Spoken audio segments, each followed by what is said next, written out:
These soldiers will be sent on missions to carry out attacks against the Somali government, as well as African Union troops stationed here and in neighboring countries. Uniforms, guns, vehicles, all spoils of war, stolen from their enemies, and of course, the essential mug for sweet tea. I'm the first journalist allowed to film them in years.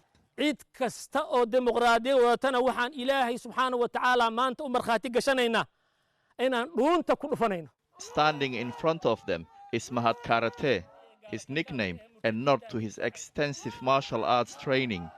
He was once a Somali government intelligence officer who is now one of Al-Shabaab's most senior leaders.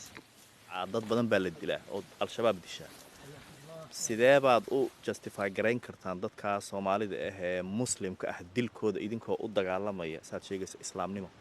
inagu cadow baan ishaynaa, cidda cadow baan ishayna waa isdilaynaa. mar haddaan isdilayno kolba aaladda la isku dilahay ayaa waxaa ka dhalanaya in cid loogu talagalay cidaan loogu talagelin. shabaab waxa ay ku midaysan yihiin oo go'aan u ah in cid kasta oo shareecadu ay dhiigooda ka xarimtay inuu xaraam ka yahay, gaal iyo muslimid ku yahay. islaanta miskiinta ah shaaha ku gadanaysa banaanka oo kale ta banaanka taxaaqaysa kuwa wadada iska socda ee aan siyaasad shaqaba ku lahayn maxay ku dhimanayaan? qofkaani marka qasad kuma dhimanin, laakiin dagaal meel uu ka dhacay way adag tahay in la yiraahdo aaladii la isticmaalahay ayay dadkani ka badbaadi karaan, way adag tahay. waxaad democracy u diidantiin? way iska fududahay. democracy-gu waxa weeye waa diin gaalo wa annaga mabda'eena iyo waxaan ku abtirsanaynaa noo diidahay. annaga maadaama ana dad muslimiina, muslim iyo dimuqraadiyad meel ma wada galaan. dimuqraadiyadu waxa weeyaan xukunkan iyagaa iskale, shacabka iskale. annagana waxaan aaminsannahay in alxukmu ilaa lilah. ma isleedihiin idinku sida daliibaan baad Soomaaliya qabsanaysaan, rajo ma idinku jirta ah inaad Soomaaliya qabsataan guud ahaanba?